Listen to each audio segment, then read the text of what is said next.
Welcome, welcome everybody. Cameron, Christine, Claire. Hi, beautiful Claire. We met in Sydney. Claire Takis as well. Dee, beautiful Dee. Hi, how you doing? So happy to have you here. Michelle, Roslyn, how you going? Sonia, love your Facebook post. Thank you. Beautiful Tatiana. Hope you're doing really well. Bet you are. You're doing amazing with your coaching. And wonderful Valerie. So a lot of familiar names. And there'll be a few people online who have never met me before. So first of all, that reminds me, who has already done NLP? On your control panel, you're able to put up your hand. Is there anybody who hasn't done NLP? If you could put your hand up for me. I probably didn't answer that very well. You guys are probably putting your hand up if you have come. Yay. Oh, you guys haven't come, so that makes sense. Yeah, beautiful. Alrighty. So what can you expect in our time together tonight? You're in the right place for us to discover what NLP is, to learn NLP and apply it to your own life, and understand why it's been a passion of mine for over a decade in helping transform the lives of hundreds of people that I've personally had the honor of teaching. So I'll be using real examples. So what to expect in this time together is you're going to hear about all 3 training levels of NLP that are offered worldwide. And I'm going to share my services then. So I'm going to share that I'm teaching each of these levels this year in 2019. I'm going to give information about each of these and the investment prices so people can choose if they want to, of course, come and join us. And I will be sharing stories throughout tonight with real life examples to help you understand it, to make sure it makes complete sense to you. So what do I love about NLP personally? I love that it's making the unconscious conscious, so you can create your life intentionally. I'm just going to check that we're all following. Cool. I trust if you can let me know, if you can't hear me or anything like that, let me know. That would be great.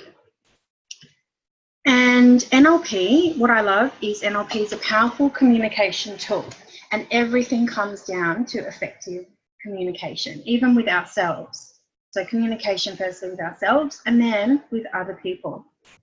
And I also love that, you know how people say, oh, I wish we were born with manuals so we could work out what we, how this all works. Well, I think NLP is one of the best. It is the fundamental foundational modality that informs all other personal development, because NLP gives us the why we do what we do as human beings.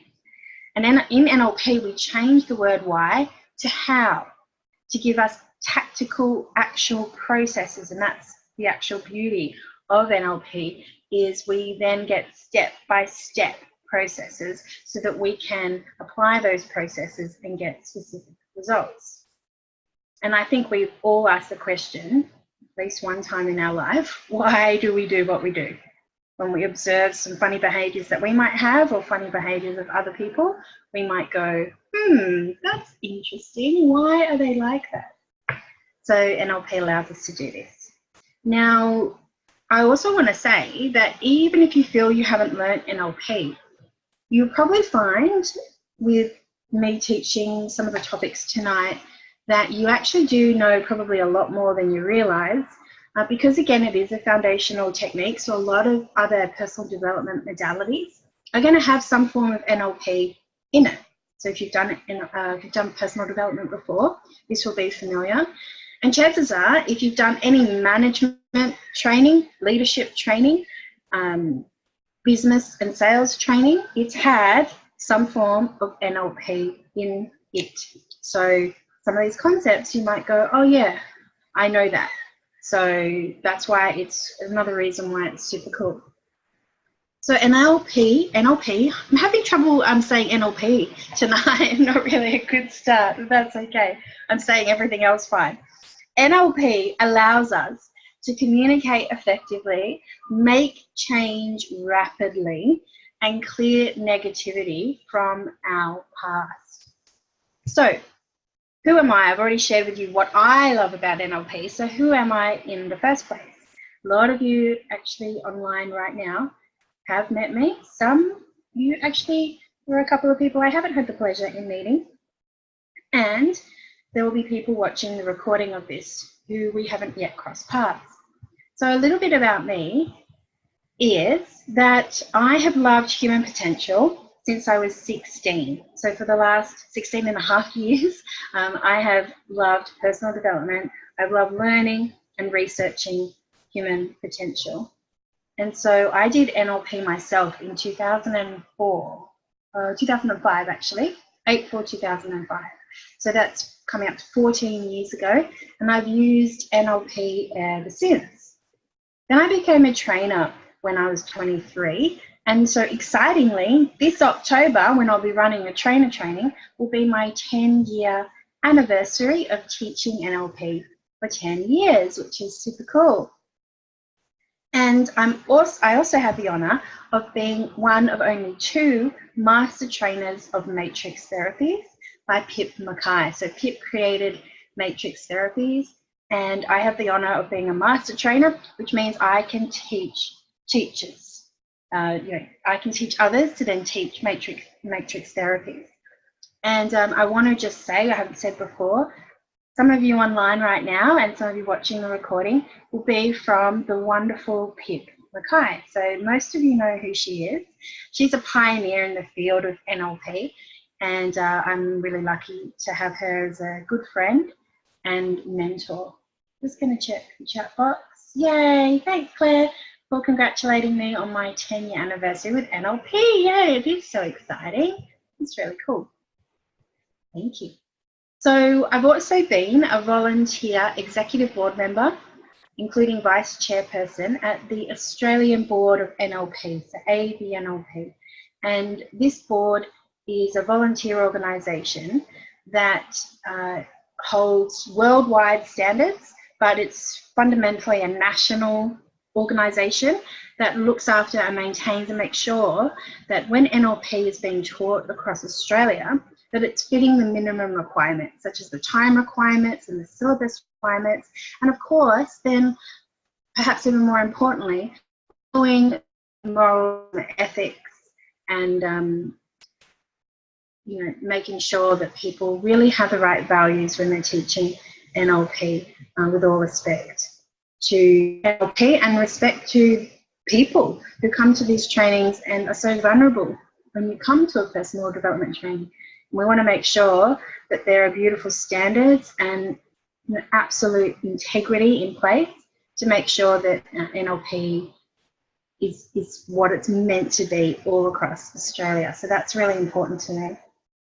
And I'm totally in love with my hubby, who I've been with for 15 years now. And we have a 1-year-old daughter. And this is a picture, obviously, you've been looking at it. That's Amber there, a few months ago now, and she's 1. We also have a darling puppy dog called Halo. So we're very lucky, we feel very blessed. We live in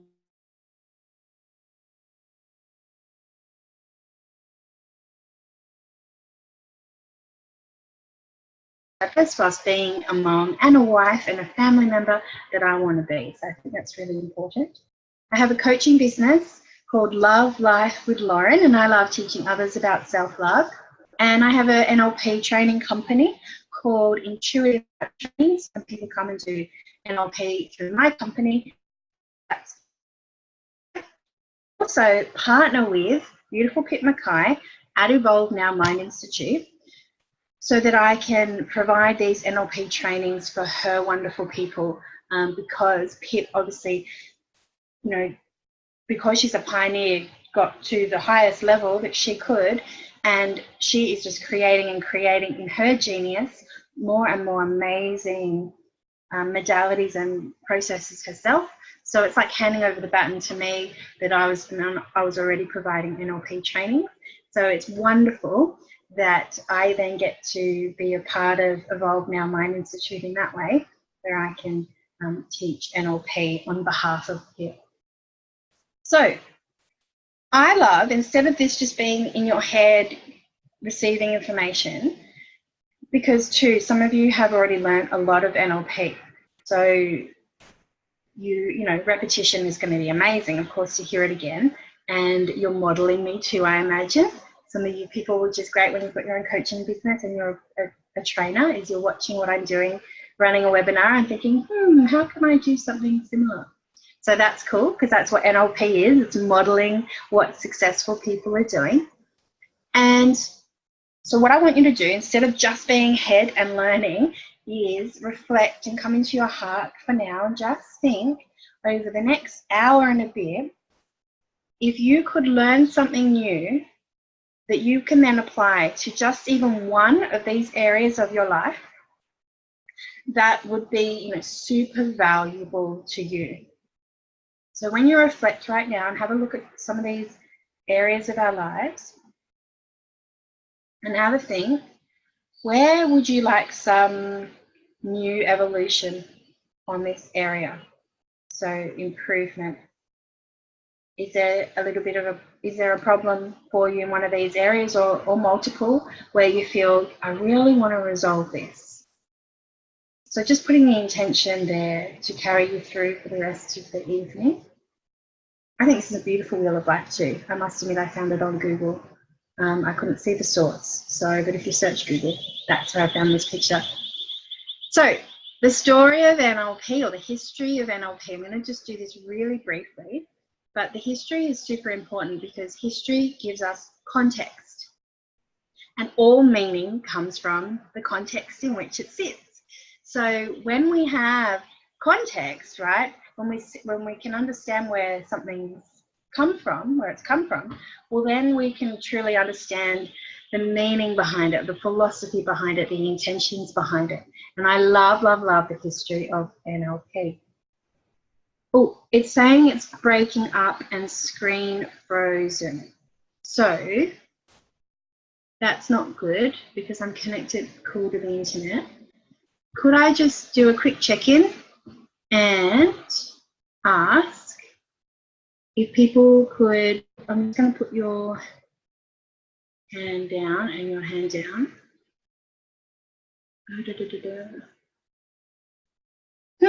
I can like put the hands down, lower hand. Could you please put your hand up if you can hear me okay? Yay, everyone's participating. Thanks so much, everybody. Because I kept you waiting at the beginning, I wanted to just get straight into it, but it is worth just checking this. I'm going to put headphones in and see if the quality of the sound is better. So is the quality of the sound better? Can somebody just type in for me when I have my headphones in? Which is super weird for me because then I could hear my voice differently, but that's okay.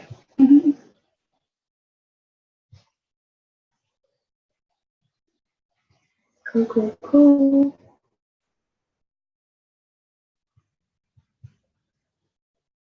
Thanks everyone for allowing me just to play around with the, same for me, you've been breaking up a bit, screen freezing sometimes, same for me. If the sound is the same, I'm just going to, if the sound's the same, yeah, I'm going to unplug the headphones. I feel more free without it.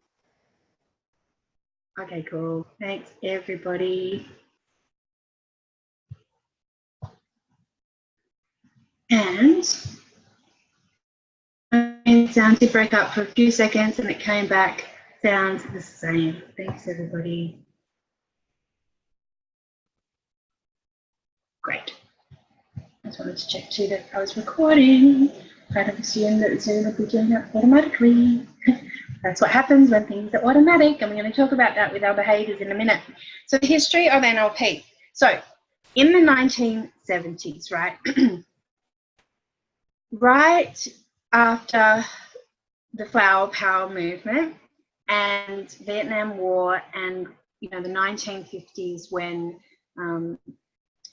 if you watch something like Mad Men, we see this whole shift with how men would work really, really hard, women would be at home, and to the point where the women would cook dinner for her and her children, she'd eat dinner, the dude would get home from work, man would get home from work and eat alone, right? was a complete shift with the equality of women and the flourishing of this equality happening. So, you know, we had all those 1950s. Just think where things were in the 1970s. So I just want you to picture what was, you know, what had happened decades earlier, and now we're in the 1970s, and we're in America, and we're in the mountains called, and it's called Santa Cruz in California. So even when you just hear the word Santa Cruz without understanding what it is, it just kind of sounds really cool. And it was just this place, this new movement of thinking about what do we actually want now? What is success? And people really started to look at, even if we don't need things like psychology, because psychology was coming about, and it has its place absolutely still today, from dysfunction, right? People who had severe trauma, who felt they just couldn't function in the world. So psychology was in place. And then in this time in the 1970s, there was this bubbling up of movement of looking at, well, what if you don't actually have to be dysfunctional in order to learn about our mind, in order to want to be better, in order to look at personal development? And so particularly in America at this time, the 1970s, you know, women were like, and men were like, you know what, I actually want to spend time with my family. I want to spend time with my children. And I use the example of eating. So let's eat together. And what was happening is they looked at, okay, I'm a functional person. I don't necessarily have massive trauma. I can manage to hold a job. I can manage to have a relationship if that's something that I want, have good health mentally and physically. But, you know, can I be even better? Instead of just thinking, you know, looking at successful people and thinking that's something you either have or you don't have and they're lucky. This was the start in time where people were thinking, let's see if I can be successful too. So in the University of California, Santa Cruz, there was this student called Richard Bandler. So this is much, much older. Of course, a picture of him is more current. And it was said that Richard Bandler was a bit of a hippie. Now, there's this book called The Wild Days of NLP, and it was written by a guy called Terence McClendon. And apparently he was learning alongside Richard Bandler. So he's written his book on the history of NLP from his own personal experience. It's really, really cool, and it's like a picture book. So if you ever want to look into NLP and the history, I really recommend that, The Wild Days of NLP. And it is said that Richard, was a hippie, and he was studying psychology at the time. And he had a real passion for Gestalt therapy. And Fritz Perls, this guy here coming up, he was the one who founded Gestalt therapy. And just to get to the crux of it, of course, it's more than this, but Gestalt therapy is about the study of emotions and the study of subjective experience, which means to get inside the experience and from one's own perspective, understand that as much as we can, rather than the whole objectivity where you're being outside of it looking in. So Gestalt therapy, the study of emotions and subjective experience. And Richard Bandler really loved Fritz Perls' work. So it is said that when Richard was in a psychology class, he actually got quite frustrated that he felt that his learning of psychology as applicable to functional people being successful. So he actually stood up, and it is said he was red-faced, and he said to his teacher at the time, "Why can't we learn something like Gestalt therapy?" And the teacher actually turned to him and said, "Well, you know what? I actually agree. It's just that we don't have someone in the university that teaches Gestalt therapy." Isn't that interesting? Just going to get my clock up here.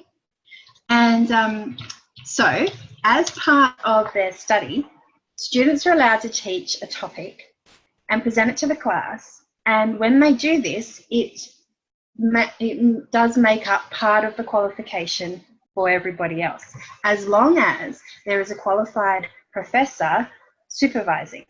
So Richard Bandler, for his topic that he chooses, wants to teach, and he does, he gets up and he teaches Gestalt therapy. And who was the supervising professor? Well, it was John Grinder. And John Grinder also had a Bachelor of Arts degree in psychology, and he was also he had a PhD degree in linguistics, and he was a linguistics professor at this university. So John saw firsthand how passionate Richard was in Gestalt therapy, and they got together and they started to talk about this whole thing about how can we as human beings be more successful. And they thought, which was super cool, they're geniuses, they got thinking and thought, well, if we can go and observe what other successful people do, then surely if we can get such detail on the steps of what they do, then couldn't we not then just apply those same steps to us to produce the same result? And so they did. And so they went and they modelled Virginia Satir first, and she's wonderful. She's a family therapist. So her specialty was dealing with families who were on the verge of divorce, and even with children. So they would bring these, these married people would bring even their children to this therapy. So she would be coaching the adults, the parents, and the children all at once and separately. And Richard and John sat in on her therapy, it is said, for 6 months. And in this time, they discovered specifically what Virginia was doing. And they applied what she did to be able to resolve conflict in relationships. And surely enough, they got the same results too. And so they also went and they studied the grandfather of hypnotherapy, Milton Erickson. So here's a picture of him here. And Milton Erickson truly was a genius at hypnotherapy, and also because he did it so often. It is said that he would see 7, and he called them patients, 7 patients in a day. He would work 7 days a week, and he worked for a minimum of 50 years because he started young and he kept doing it. And he also had, I believe it's 5 children, and I saw a documentary on it. Sorry, I can't tell you what the documentary is called. I can look it up for you. But it was interesting to see that his children would come and see him in between his patients, in between his clients. So he did have a really cool life, and that's how he did it. So he was totally awesome. So that's really cool. So I think it's really interesting to understand this, that NLP came about from total curiosity, passion about human potential, and absolute curiosity as to, I wonder specifically what successful people are doing and what would happen if we did it ourselves. And so began the movement of what they called NLP. And Joseph O'Connor, who's a prolific author in NLP, called The Introduction to NLP. So I really recommend that book too. And Joseph O'Connor says in that book that it is said that Richard and John, over a red wine, after many nights of gathering people together and experimenting and playing with these techniques that they had created and come across, they decided to call it neuro-linguistic programming, which is a really cool way to describe something that's actually quite complex with so many techniques and processes, and they've put it into NLP, or neuro-linguistic programming. So what is this anyway? What is NLP and what does this mean? So the N, the neuro, stands for the study of the brain and our mind. So it's a study of our nervous system and how it actually works. So in particular, we look at how the brain is made to make change, right? So we have so many neural pathways 10 to the power of 10, so it's the number 10 with 10 zeros after it, right? Such a big number we can't even comprehend. But the neural pathways in our brain and in our body is the amount of possibility that we can make change. And there's now so much science, which it wasn't so evidential back in the 1970s when they were starting, but there's more and more books. Like you've got Joe Dispenza, who's fantastic at this, of the study of how you can change your brain. And we study the mind, and more specifically the conscious mind and the unconscious mind. And I'm going to talk more about that tonight. So it's the study of our thinking and how our nervous system works. And then the L stands for language. So it's the language we use with ourselves and with others. And it goes to show in NLP that the language we use, the words that we use, absolutely determine how we experience our world. So we're all very familiar with our self-talk. So we have this voice that we are constantly, we constantly have this companion with us every single day, and that's talking to us. So it's what language do we use with our self-talk? What language do we say out loud? And how that determines how we're experiencing the world and how we're affecting others as well. And it's also being able to understand, listening between the lines. It's so powerful when you learn NLP and you learn the language section. You'll always be conscious of every single word that comes out of your mouth. So even if you stuff up, so if you know you break a rule, you know that you've broken a rule. And it's just super cool because you can really live your life with intention, with your words for yourself and your words for others. And it's just so impactful. I'm going to show you how specifically later on through a process I'm going to share with you. And then the P stands for programming. So it's all about how our habits of our mind, so our habits of thought, even the habits of language, how our repeated patterns, right, programming, leads to our behaviours. So generally in life, we're quite aware of our behaviours because our behaviour is what we see. Whereas NLP backtracks and looks at, okay, well, what created that behaviour in the first place? And notices the patterns. So when I think of programming, I also think of patterns. And when we see a pattern, then we can see the cause of that pattern and then predict or know what the effect is. So when you start to go, okay, well, that causes this effect. Well, what if I change this? Well, I'll change that. So if you're seeing a result in your life, such as a behavior that you have that's not good for you, like maybe emotionally eating, so eating foods that are not good for you, as an example, we're going to look at what are the patterns that create that and what are the steps that you're doing, and also what's the programming, though, that has informed this neural pathway that has made this automatic for somebody. And when it's automatic, it feels like the person doesn't have control because the trigger is set off and bam, they're doing the behavior. And here's the interesting thing, is understanding that every single behavior has a trigger and then has particular steps that get this result. So when we can understand the trigger point and then we can understand what's going on here, we can change this and we can make change on any part of this and automatically, easily change the result. I'm going to speak a lot more about this tonight. So that is super cool. Just going to check everyone's happy. Great stuff. So tonight, I'm going to share with you 7 reasons why people don't make lasting change. So this is the way you can think about it, is what we're learning tonight with the information that's going to come through, is I'm giving you 7 reasons that stop people from making lasting change. The first reason is people try and change their behaviour with willpower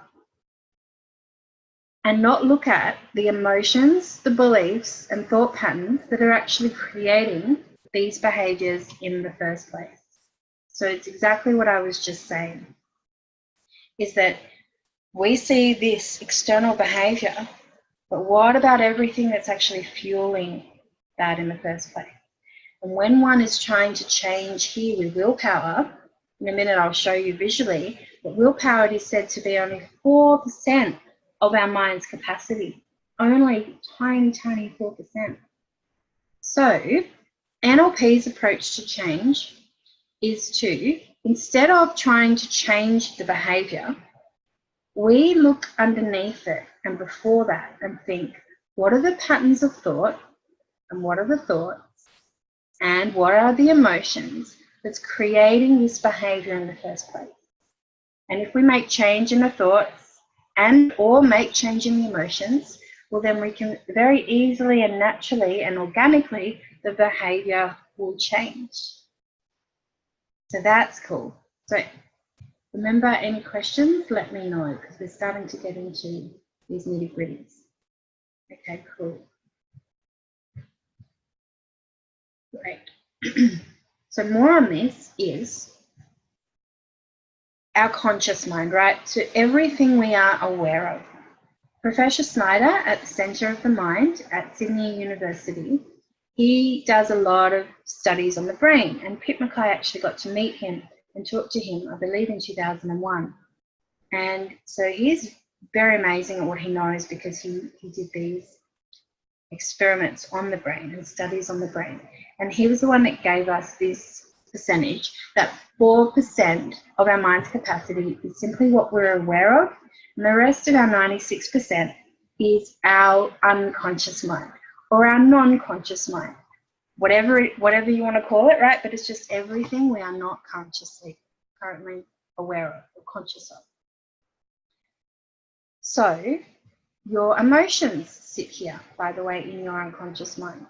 Your beliefs, your thought patterns. So they're unconscious until you shine the light on it, until your conscious mind asks the question to your unconscious mind and goes, what do I believe about this? And then your unconscious mind will tell you. So the moment you ask the question, right, it's starting to become conscious. But before then, of course, it's unconscious. I'm going to ask you a question to give you an example of this. What is your mobile number? And just say your mobile number to yourself. Cool. So when I asked that question, your conscious mind was like the light, right? And it's shining the light through your unconscious mind to source the information and to go, what is my mobile number? Chances are maybe that's really easy for you. So it didn't take you long. In fact, it would have felt instantaneous that your mobile number popped into your mind, popped into your conscious mind. But just before I asked the question, it was unconscious, okay? So this is how we can start to see how this works. And that's what this umbilical cord line is on the slide here. And the conscious mind is our willpower. So if we're trying to change our behavior, that is just with our conscious resources. That is so finite in its resources, right? Whereas your unconscious mind, it's not only just where your emotions, beliefs, and thought patterns are stored, but also everything you've experienced. So all memories lie there. So all of your learnings are there, because we learn from our past, right? It's also where unresolved emotions are. So we don't tend to learn so much if we don't go back and resolve things. Otherwise it becomes emotional past, but we want to have our past be resourceful with lots of learning. But this is too where your learnings sit in your unconscious mind. Your ability to be resourceful, your beautiful whole self that is connected to your higher self, that is infinite in resources. It is your unconscious mind that is connected to your higher self, okay? So your unconscious mind is amazing. It just has everything that you need. But unfortunately, this is where one of the problem lies, and this is a reason why people don't make change, is that people don't tend to always listen to their unconscious mind or connect with their unconscious mind and resolve their past so that they can really listen to the resources that your unconscious mind has. Because when you have unresolved emotion, you could just imagine, I just want you to imagine that the unconscious mind is then all covered up with crap, with stuff, okay? Because your emotions will take up so much energy and cover up your amazing resourcefulness. So the more and more, the more we can listen to our unconscious mind and resolve our past, the NLP and matrix therapies allows us to do this, then the more we can truly listen to our unconscious mind. So the second reason that people don't make lasting change is people don't realize that their unconscious mind will take the path of least resistance, and that every behavior has a trigger, a specific trigger that starts that behavior.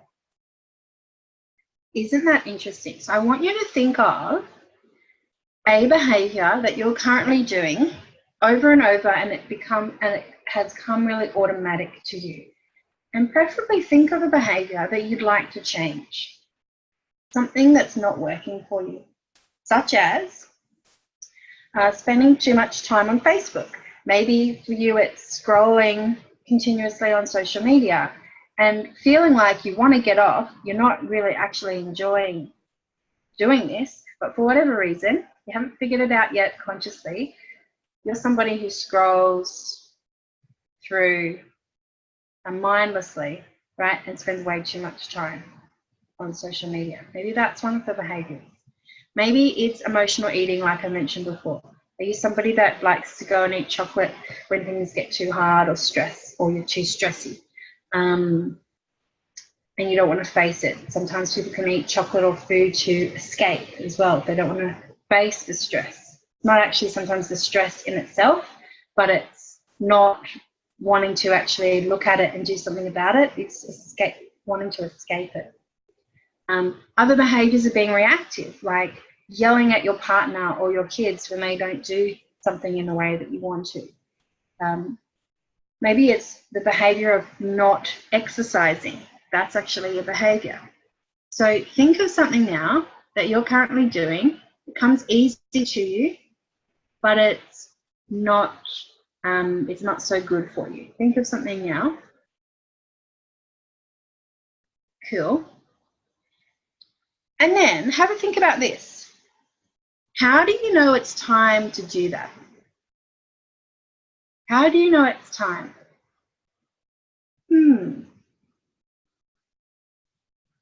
I will share an example for me. Is I have got back into the habit of spending too much time scrolling and not wanting to, but just feeling this urge to keep looking at my phone.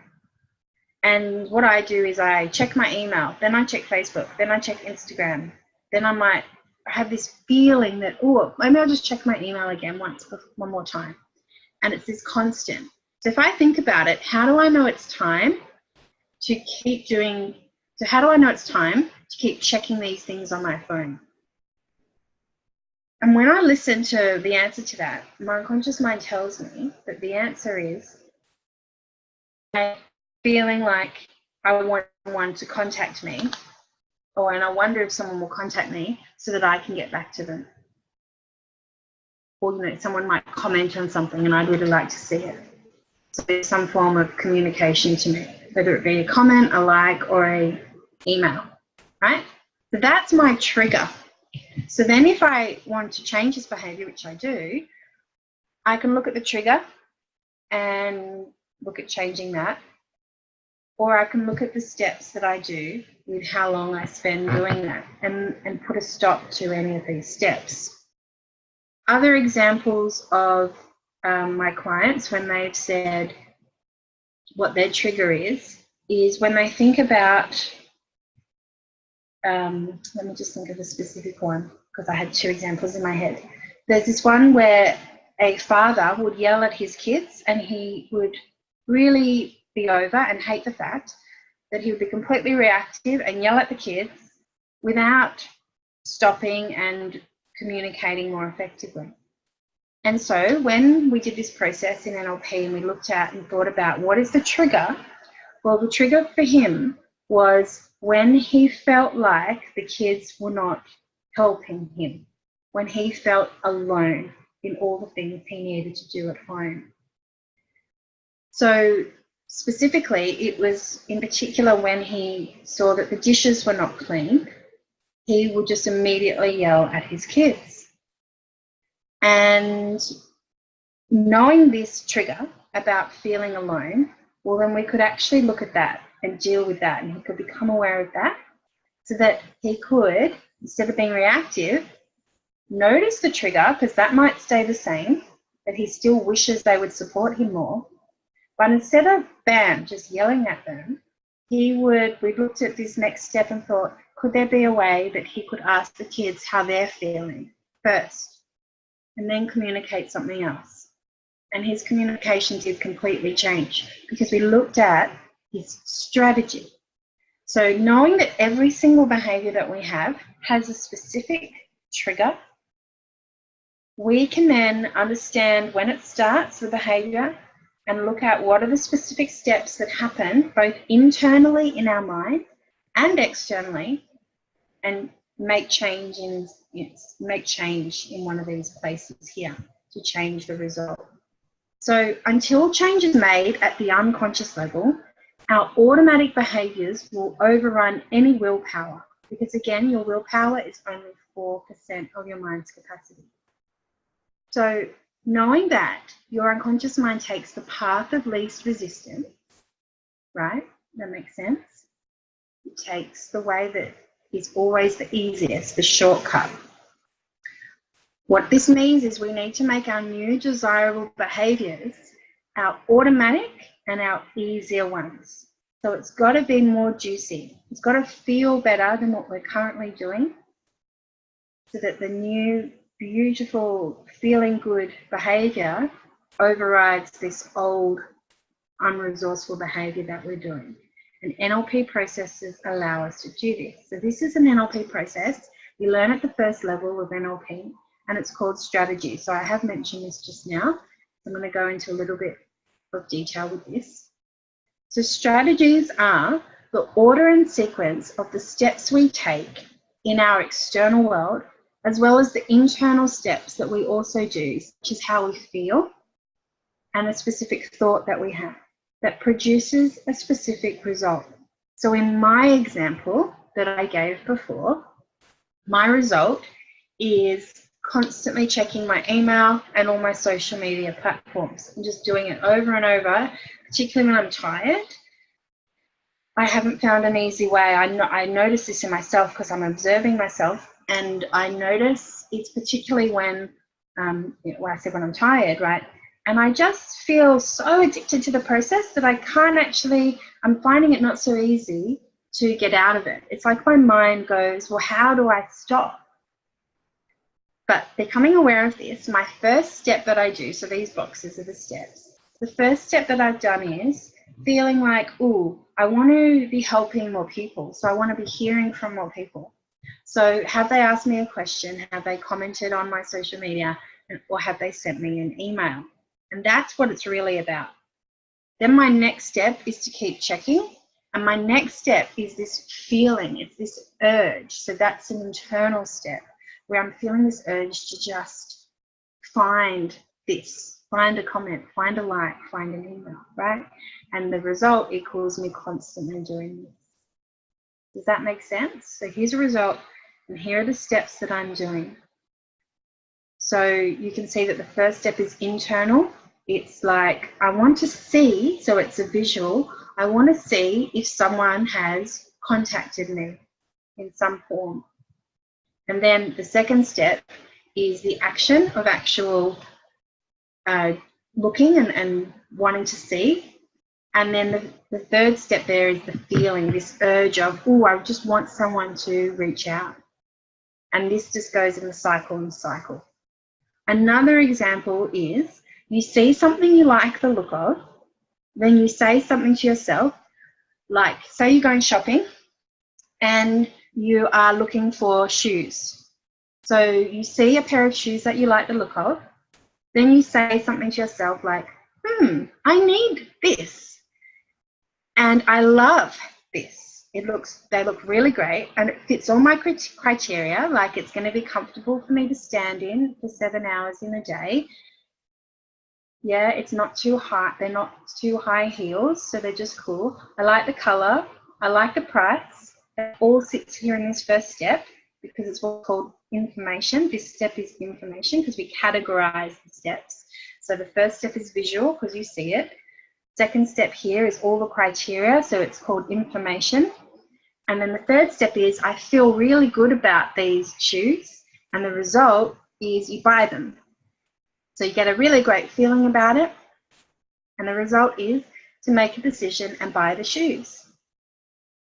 So this is what we call strategies in NLP. So this is a topic we do just on one of the days out of the 7-day training, and allowing us to understand our strategies of behavior. With my example that I've been given, well, it's not working for me because I'm exhausted at night time, and it's a total waste of my time. I'd be reading a beautiful book instead, relaxing, which I totally need once my daughter has gone to bed. What about connecting with my husband if he hasn't already gone to bed? He tends to go earlier than me. That's why too I'm on the couch looking at my phone. I want to change this behavior. So becoming aware of this strategy, I know I can immediately and easily work with a coach because that'll help me be kind of objective, too, and just help me really make sure that my mind is staying on track to make change on any of these steps. So when you know your own and other strategies, you can predict, as another thing I said, you can predict and affect your own and others' behaviors. So when you start to see a cause and a pattern that's continually happening, and then you're always seeing that same effect, same result, well then you can predict the effect. And if you want to make change here in the effect, make change here. So are there any questions with what I have shared so far? Real cool? This is so cool. Yay. Lots of you on here. So cool. All right. Oh, yeah, we got some sharing. It's great. Yay. Thanks for sharing. So cool. Alrighty. Third reason why people don't make lasting change. People are out of rapport with their own unconscious mind. So I did touch on this before, but this is so important. And Milton Erickson, the older guy, where I said the grandfather of hypnosis, one of the guys that Richard Bandler and John Grinder modeled, he actually said that my patients are my patients simply because they are out of rapport with their own unconscious minds. Wow, that's powerful. And so Erickson, he would tell beautiful metaphors and stories as one of his main things that he would do to be able to bring people's conscious mind together with their unconscious mind so that they could be whole again, and more importantly, connect with their resources instead of being cut off. So if we remember, I'll just see what the slide is coming up. I will just go back. You know, this slide here. Some people are so disconnected to their emotions, which means they're not going to feel happy as much as they're not going to feel sad. They've blocked it out so much that that cord is not, well, it's blocked. I mean, it's still there, right? But they've cut it off. I haven't noticed so many of those people in my coaching and training, because you'll find these people, if they're completely cut off, are not ready to go into personal development yet. But when one is ready to look at their past and their emotions and face them, then this is this beautiful rapport and connection that one has with their unconscious mind. And the more we connect with our unconscious mind, I have said this before, say it again, the more resourceful we're going to be. The more self-loving we're going to be too. And the more we're going to grow and be able to help other people just by who we are. So this is extremely important, to have rapport with your unconscious mind and to listen. Listen to your unconscious mind. So I'm going to give you another NLP process since I've mentioned this word rapport. And the beautiful thing that NLP does is it takes something that people can tend to think you either have or you don't have. So if we look at this as the result, and we look at this being rapport, say, for example, if you were just to ask somebody on the street, hey, what is rapport? They could probably answer you. And they'll say, you know, getting along with somebody at any time, which is what the definition is, right? It's getting along with someone moment to moment in any circumstance. But have you ever been to a party and you're meeting someone new? And what do we tend to do if you don't know the process of how to gain rapport? If you haven't done NLP, people tend to look at, what might we have in common? So you might ask somebody, oh, hey, have you seen any movies recently? And they might go, no. So you're thinking, oh, well, okay, can't connect with them on that. What about, do you follow any sport? No. So what do you do for work? And then they answer it just with one word. And you're just thinking, oh, I haven't been able to connect with this person. So there's no rapport there. So this person feels like if they can't connect with a similar passion or association, then there's going to be no rapport. So NLP takes something that people think you can either have or you don't have, but it looks again at, well, what is the specific steps? So what is the process that creates rapport? Then instead of just feeling like you can either have it or you don't have it and bad luck if you don't, in NLP we go, once you know the process, you apply the process and you can get the result. So the process that NLP has discovered in order to gain rapport is the process of matching and mirroring. It's the study of how people feel comfortable and will like people who are like themselves, of course, because it's this unconscious thing going on that we have where if our external world reflects us like a mirror, well, then we're going to feel comfortable. So the process of rapport is matching and mirroring. And I just wanted to share this with you because, again, of the whole thing here of you think of anything in your life where it's either you're feeling like it's either something you have or you don't have. So another example would be making more money. So I'm going to keep that ambiguous in nature because what is more money, right? That's not really good NLP terms because we'd like to get really specific.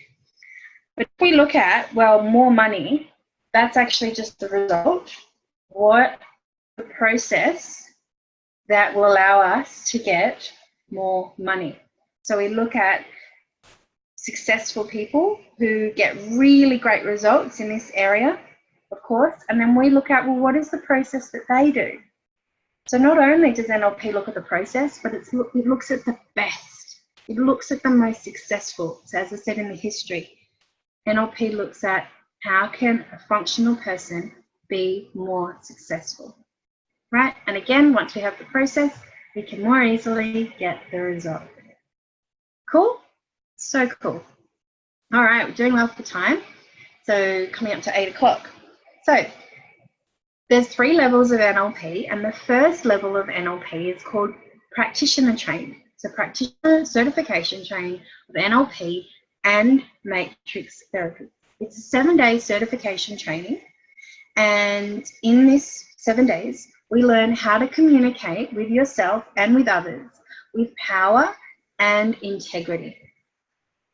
Now, I apologize, I know my slide, all of them came up at once. I know that. It just was my value was to get this done rather than spend all the time. There was a glitch and I couldn't fix it. Here we go. How the mind works. So we're going to work on how the mind, we study completely how the mind works. How our use of language influences how we think. So I think I've explained that a lot already. It's about how to read others' verbal and non-verbal signals. So not just the words we use, because that is said to be only 7% of our communication. What about the tone of voice that we use? You know, do I always question myself? Like imagine if I went up all the time with my voice, well then I wouldn't be very trusting. You wouldn't trust me if I didn't have a good tone. So words, our tone, and our body language makes up all of the communication. So that's non-verbal signals as well. The tone is verbal, right? But we have all of these non-verbal, like body language and facial expressions. We look into how we can tap into the unconscious mind to change easily your beliefs, your emotions, so that you can change, remember, easily your behaviors instantly for ourselves and for others. It's how to take control of our emotional states and thoughts and use them to our advantage. Because we all have emotions, and it's just about being able to become aware of our emotions and to work through things with more ease and grace instead of pushing down our emotions or wanting to escape them. Learning these processes allows us to respect our emotions, to feel them, and to understand what they're wanting to teach us and to move through things.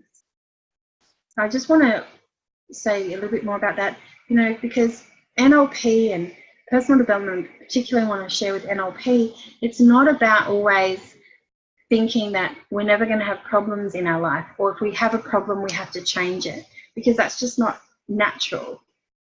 We all have a heart, and the fact that we care and are loving human beings means that we're going to have disparity in our world. We're going to have negative emotions, and negative emotions are not negative, right? They give us powerful messages. So knowing these tools allows us, the way I like to see it, is to be able to move through things more gracefully and quicker, with more understanding too of ourselves. So it's about changing our habits and patterns, which creates personal empowerment. And we can resolve conflict with others and incongruence, even incongruence and conflict with ourselves. So there's a technique in particular that's all about parts of us. Have you ever got this push-pull thing, where part of you feels this and wants to do this, but part of you wants something completely opposite, and it's pulling you this way? And it's two parts of you that are in direct conflict with each other. It might be all or nothing, in that you go in 100% and you have some perfectionist tendencies. So it's like push, push, push. But then because of this part, you exhaust yourself and become a couch potato and go nothing and just feel this apathy and overwhelm. So these two parts inside of one person can just be so in conflict and create such incongruence. So there's this beautiful process that within half an hour or less, you can integrate these two parts of you so that you can start to function congruently, to know truly what you want and really resolve that and be at peace and no longer have these push-pull tendencies. It's a really, really powerful process. And doing this training will allow you to have the option to assist others as a coach or as an NLP practitioner. And you'll get 2 certificates, so 2 qualifications, 2 certifications in NLP and matrix therapy. And of course, this is approved by the Australian Board of NLP. So it absolutely, of course, fits the standards across Australia and worldwide. So if you were to go anywhere in the world, they would recognise this certification training, because NLP is all across the world. It really is amazing. It's really great like that. So some of you at this webinar will have come through PIP and will have already done what's called the Evolve Now Archetypal Level 1 program. So that's Passion and Purpose, Masculine and Feminine, and Advanced Matrix Therapy. So particularly too, if you're watching the recording, some of you will have done these trainings. And if you have, we have a separate investment price for you, because it means you've actually already done some of the syllabus in these trainings. So for everyone else, that's why there's going to be 2 prices that I have here, 2 investments, because there's people who've actually already done some of this training. So our next 7-day training in NLP Level 1 is the 23rd to 29th of March. So it's 1 month away, and it's in Crow's Nest. And we run it from 10 till 6, so Crow's Nest in Sydney, 10 a.m. till 6 p.m. And if this is something you want to do, then I know that time and all of these things that you need to work out can happen for you and will happen for you if you set the intention and you want to be here. So the investment for the 7 days and for this qualification is $3,495. And for those who've done the Evolve Now Level 1 program, it's $1,000 off, so it's $2,495. So there are payment plans to make this really easy, and that's starting from $500 a month. But if you do want to do this, but even $500 per month is a stretch, please talk to me still, because we don't ever want money to stop someone from doing this program if we can work something out. Cool, so the next one is in March. So for the fourth reason, what stops people making lasting change is that one's values are in a particular order of importance, and what you think you want as a new behavior is probably then not important enough over other values. And I'm going to explain what this means. We've got more participants that have joined us, so that's so exciting. So cool. Okay, great. And you guys haven't got many questions for me. You guys are quiet. That's cool, you're learning. So what this means is I'm going to share with you now the values and limiting beliefs elicitation and what this actually means. So this we do at our second level of NLP in Master Prac. So I have an example of what I mean by when our values are in a particular order of importance. What you think you want is actually not as important as what you're valuing instead, more importantly. So another word for it is priority. And you probably heard someone say, you know, get your priorities straight. It's kind of this. It's actually this. So have you ever wondered where your motivation comes from and why you might find your motivation wax and wane and change over time and feel like, wow, wouldn't it be cool if I could motivate myself at will whenever I wanted, whenever I needed it? Well, understanding that it's your values that create your motivation, and then it's your beliefs and what you focus on. So what do I mean by this? Well, for every single area of your life, so coming back to this beautiful wheel of life, it is so powerful to take each area and to ask the question, what is important to me in this area of my life? So here's an example. So I've given an example of someone in their career, and they've asked themselves, what's important to me in my career? And they might say, helping people, being excellent at what I do, having flexible hours is very important, having creativity, having community and great people around me, and loving what I do. And then they have other values too. And what if number 9, in terms of most important to least important? So helping people is this person's absolute number 1 most important thing to them, right? Is helping people. The next thing are they, yeah, right? So what this means is this person is prioritizing all of these things. That money is important to them, but it's sitting at number 9, which means all of these other things, right, are taking priority. What we discover when we do this, what's called values elicitation, is it's so powerful to empty them out firstly. And then we have an elegant process to be able to put them in order as to what is most important to you to least important. And then we actually say, and it's reflective of people's results all the time, is that we really only have enough time and energy to fulfill our top 5, maybe 6 values in every area of our life. So what this means is that this person is going to find themselves happy enough in a career for as long as they're helping someone, they're good at it, yeah, flexible hours, creative community, love what I do.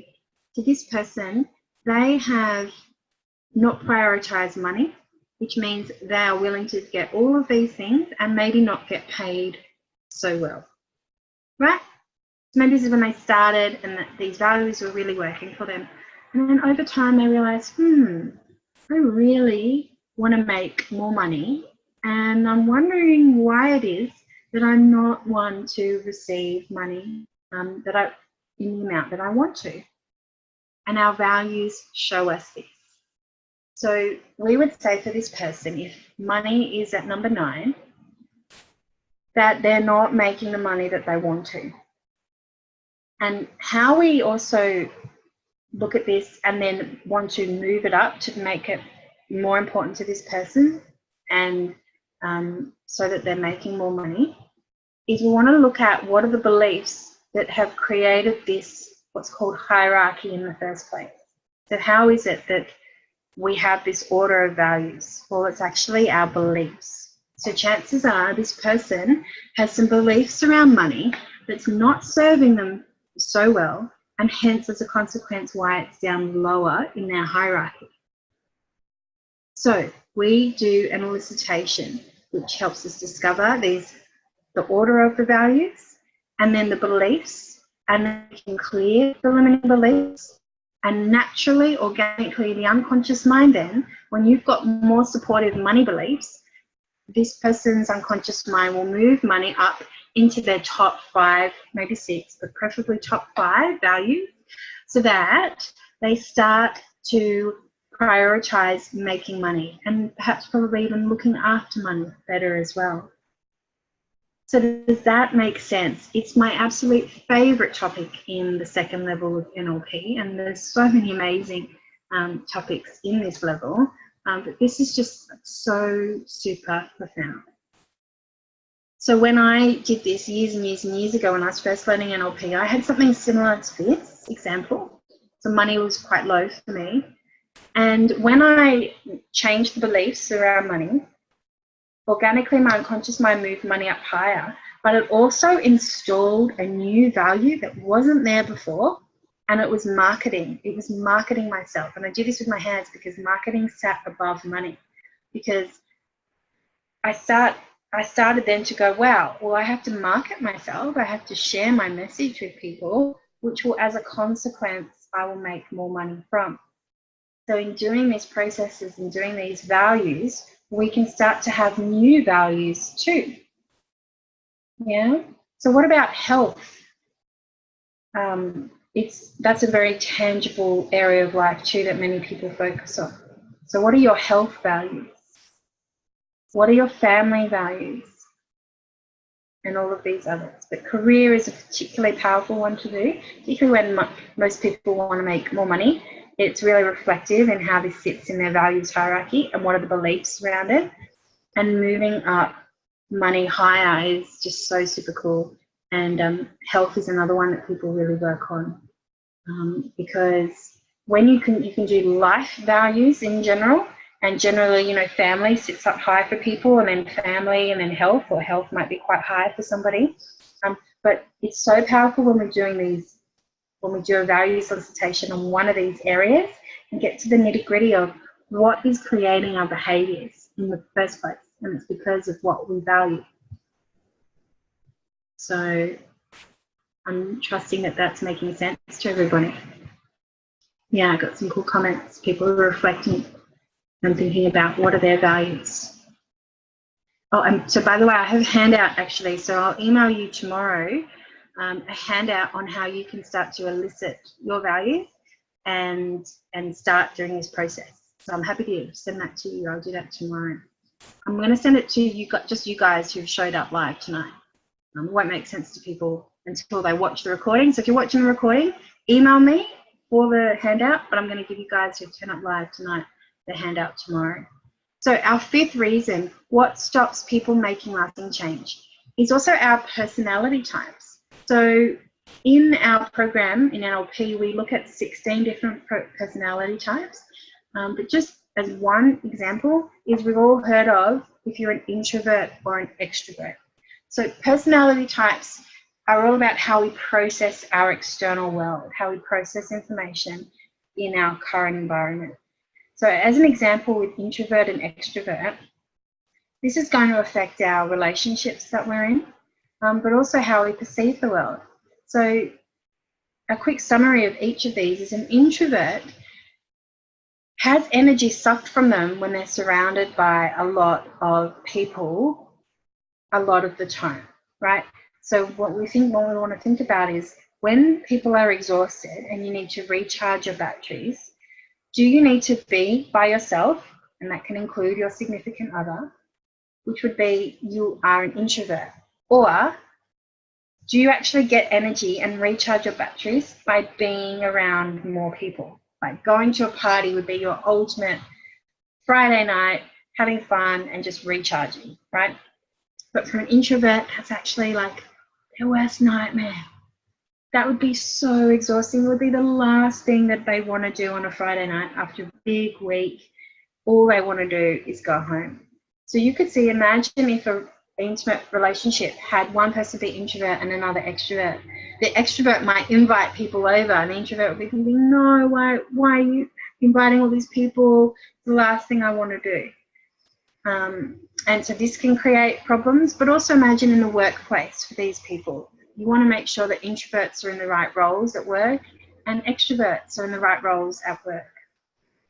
So this is just one personality type that we look at. Another one, just real quick, because it's easy to understand, is how we think. Do we like to think in big picture or do we like to think in detail? So Richard Branson, for example, he's going to be big picture personality type, of course. He's so big picture that he dreams of going to space, right? But you wouldn't see him in his business working on the specifics of scripts when you're on the phone to people in customer service. He needs to know about it, right? But you won't find him doing it. He needs to be big picture whilst he hires other people to be the detailed person. So again, you want to understand, are you a big picture thinker or a detailed thinker? And how does this affect you and the environments that you're in, but also to the people that you interact with and what you're doing on a daily basis according to your personality type. So for me personally, personality assessments and things like that, I always, like my innocent adventure, we know archetypes and there's freedom. It's not, absolutely not the way I see it about putting people in a box and going, well, you're this. But it's rather, it's called meta programs in NLP, and it's about understanding how we just process information. And it's super important for us to understand how we process the world and how other people process the world. Cool. So number 6 reason is not understanding the universal laws and how quantum research today tells us that how we observe our life is directly affecting our life. So also in level 2 of NLP, we actually look at quantum physics. So you don't have to be interested in science or even had an interest or been good at science. I don't do that, right? But I love the quantum physics that we study and understanding, what is matter anyway. So this is what we do in the second training, the Master Practitioner of NLP, is we look at, well, what is matter anyway? What is the universe made up of anyway?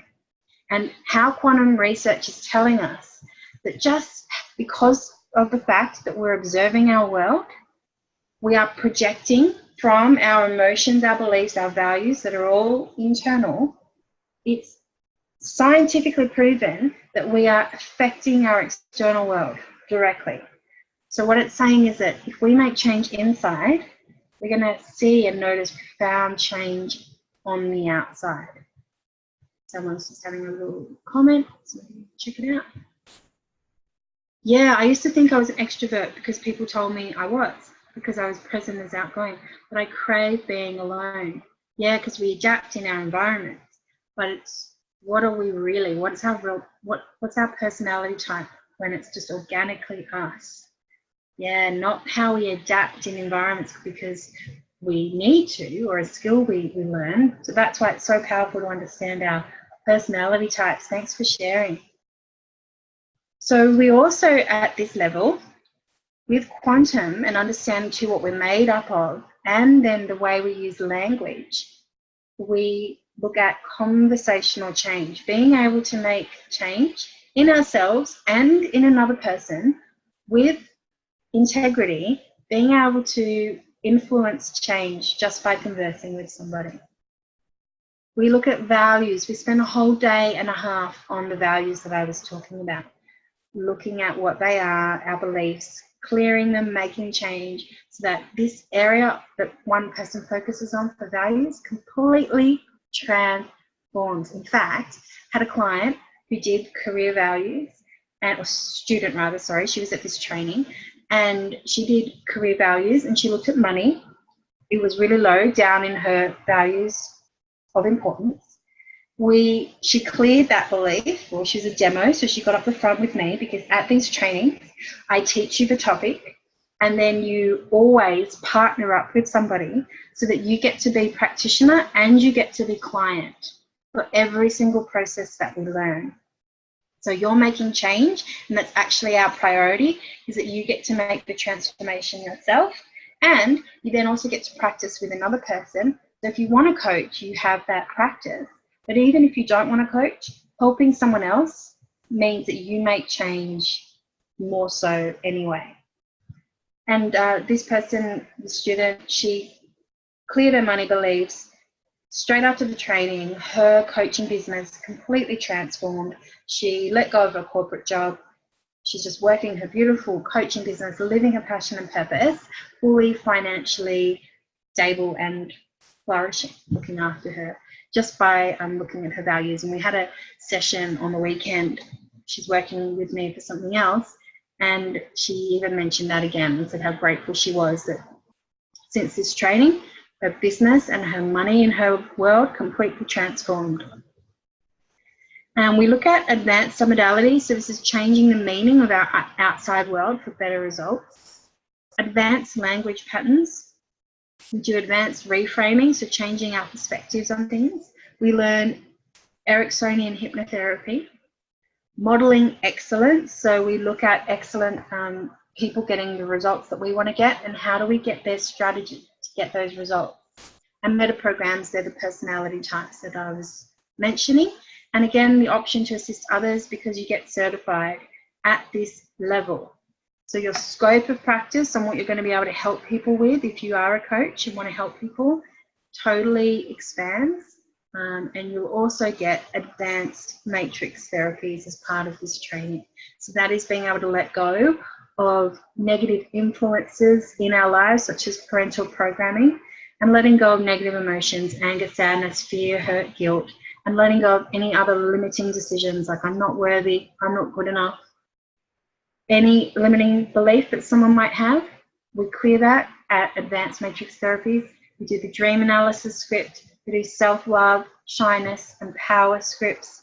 We do grief script at Advanced Matrix Therapies, and advanced goal setting as well. So it's extremely whole in what you learn, and very, very profound and powerful. So for this training, now by the way, I'm only going to be, say, another 10-15 minutes.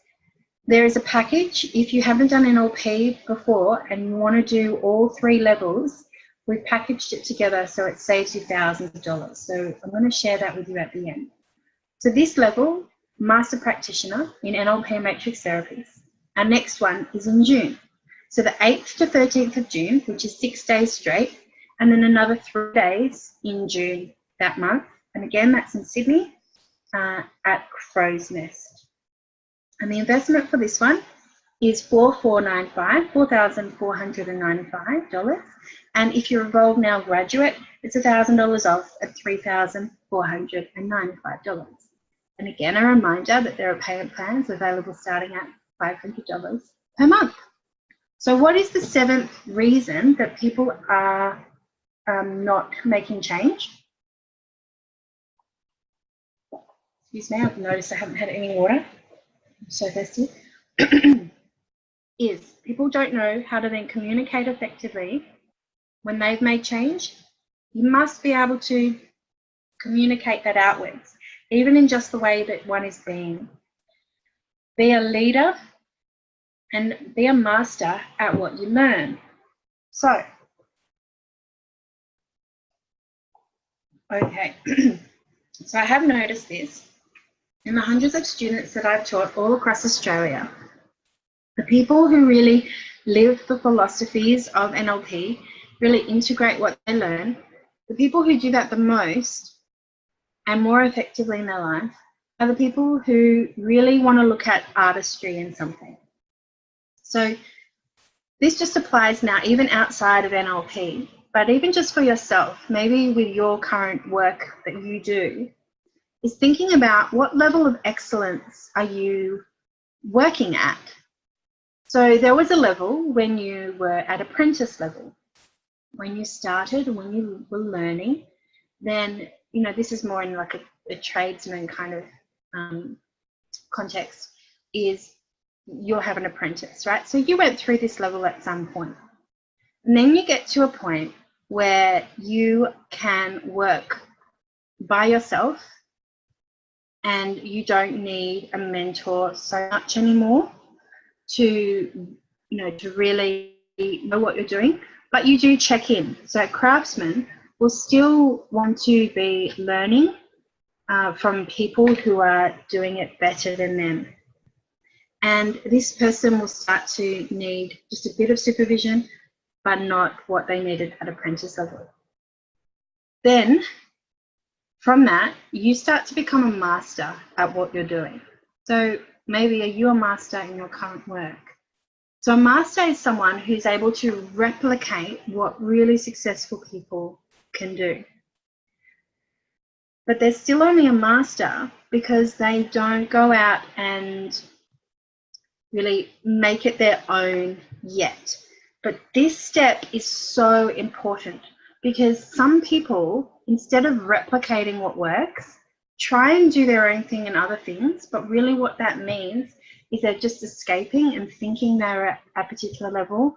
But because mastery takes so much energy and focus and concentration, sometimes people might think that they're so great at it, that they're an artist and they create their own stuff.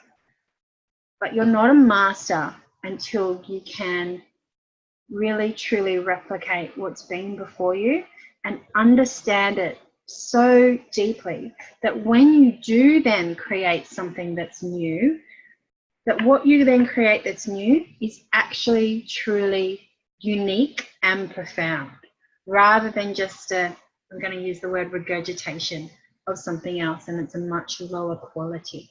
So sometimes people think they're an artist because they're creating things, but if you don't really do mastery, which is to actually understand something deeply and understand all the steps and the intention behind all the steps, so that when you create something unique and profound that is your own, that is then your true artistry.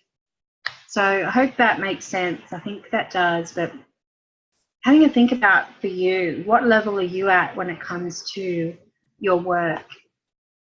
And when it comes to NLP, this is how this sits. So at NLP practitioner level, we've even actually described it to be like kindergarten, right? When you're starting school, really little, really young. And then NLP, master prac, you're starting to understand the processes, but you're still not ready to go out there and completely, you're not a master of it really until you retain everything that you learn. And you've probably heard the saying that when you teach something, you remember 95% of what you teach. So if we look at, if you want to master the personal development profundity of NLP, then this is where trainer training would sit. And this is about being a truly influential person in your world. So just real quick, 3 things that I think make an influential person is 1, you're living in your spirit, like you're really connected with your higher self and you're really living with your conscious mind and unconscious mind, beautiful rapport and connected, so you can listen to your higher self. And you are inspirational as an influential leader, because inspirational in spirit. You are in spirit, you are connected with who you are, you love who you are, you move through your stuff quickly, and you become an influential person in your world. And the second thing, I believe, is becoming an artist in what you do. So, you know, I think aiming for master being a master actually is a really good place to look for. And then you may look to be an artist in what you do. And the third thing I believe to be a really influential person in your world is to be a true leader. And a leader means to do the things that other people around you are not doing. And other people are not doing those things because they're harder. They're hard. And that's not very good NLP language of me. I should be saying it's not easy. You do the things that are not easy. But I wanted just to be straight up with you first and say, you know what? If you're somebody that's going to do the things that are truly out of your comfort zone, and you've heard that before, or get out of your comfort zone. Do you know what? Even when people learn that, when they come up against that resistance, you know, it takes a lot to go through that and to truly step out of your comfort zone and do the things that other people are not doing. So inside your own world, this is personal to you in your life. Are you living in spirit, knowing who you truly are, what drives you, what are your values, working through your emotions, your beliefs, all of that. So being a person that is inspirational because you know and you love yourself.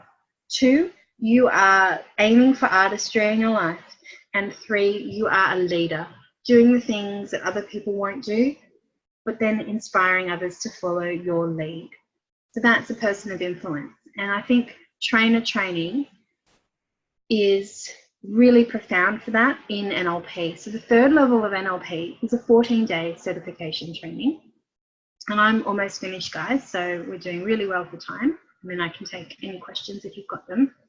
At this training, we look at, do you want your skills to be polished and bulletproof? So your presenting skills in just presenting who you are every day, no matter what you're doing. But to know yourself and to express yourself congruently. Would you like to always be confident in front of any audience? Do you want to be a person of influence and achieve outstanding success?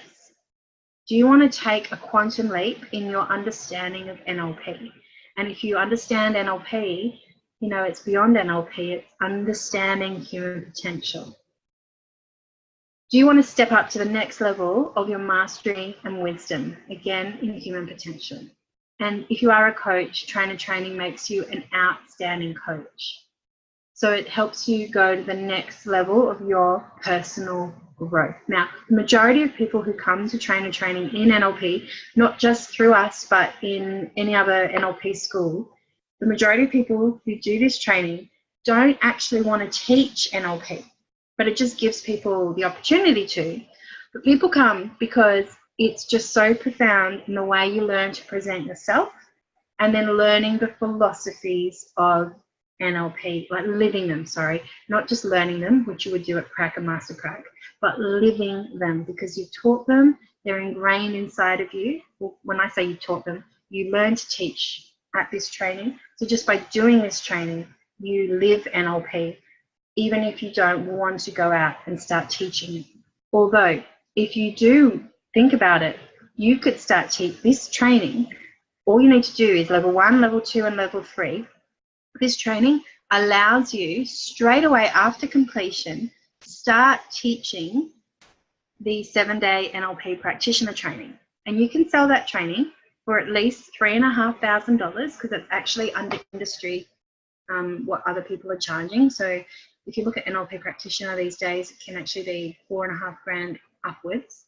So ours is 3.5. So people who graduate from this training actually are qualified to start teaching that training. And that's exactly what Pip Mackay did.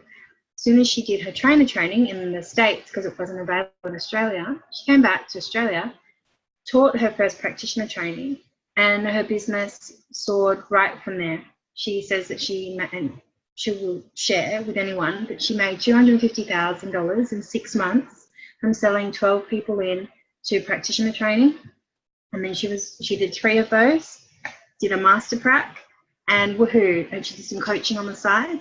$250,000 in 6 months. She spent the next 6 months in France.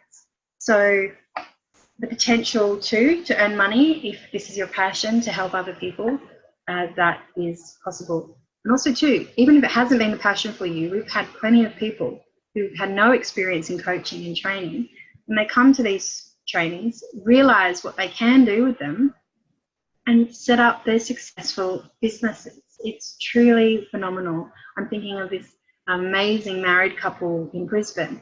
They came and learnt through Pip and I, and they actually both work in the jail justice system. So that's how they met, actually, and then they got married. They met from both working in the system of the jail, and so you wouldn't think that's not really related. They came and learnt NLP and set up their own coaching and training business, and that's what they do now. So it's super cool.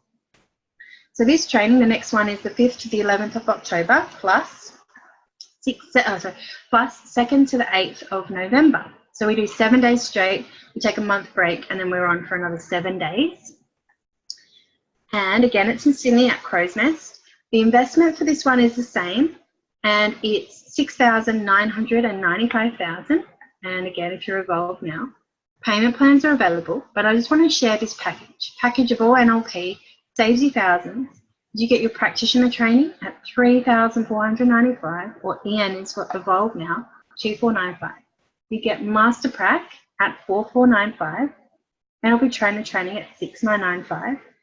As bonuses, what you receive, but we retail this, so you get your live CDs of the whole training, valued at $1,495 and sold at that price.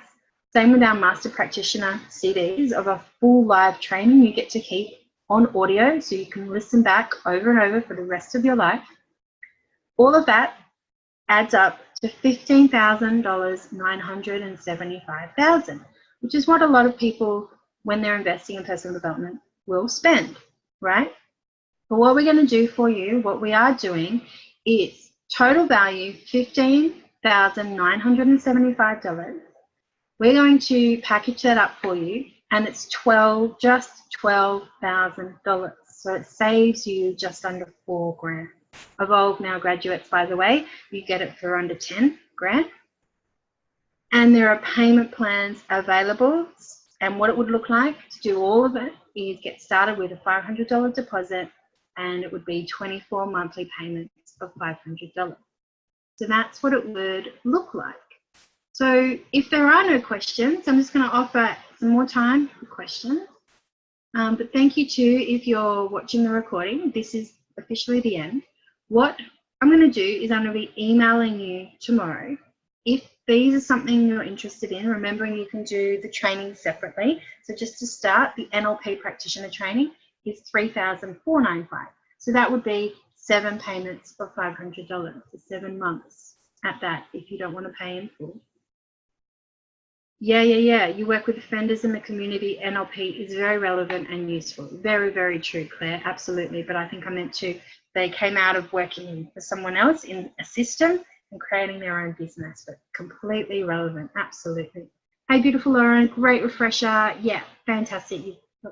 Fantastic to hear you again. Seriously thinking of trainers training. Woohoo! Finally, chat soon. Beautiful. Love to hear from you, Sue. That would be fabulous. So that is how it works. So you can join us for NLP Practitioner. We start in a month's time. You can also come to Master Prac, even if you haven't done Prac. It's not preferable, but if you can't make the dates for Prac, you can come to level 2, or you can package this all together and save you thousands. So for the Evolve Now people, if you've done level 1, it's just $9,995,000 for all NLP, which is phenomenal. And I cannot believe that I'm only 10 minutes over time. So thanks, Valerie. Great to hear you. Fantastic. Thanks, Valerie. Appreciate that. Thanks, Tatiana. Oh, and thanks, Rosalind. Yay.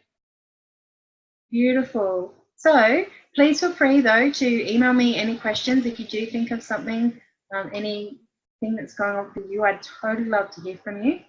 I'll be emailing you. You've got my email address, but it's hello@lovelifewithlauren.com.au. So good night, everybody. Thank you so much for joining me live. And since you've joined me live, I will send you through the handout that I said with the values elicitation. Alrighty. Good night, everybody.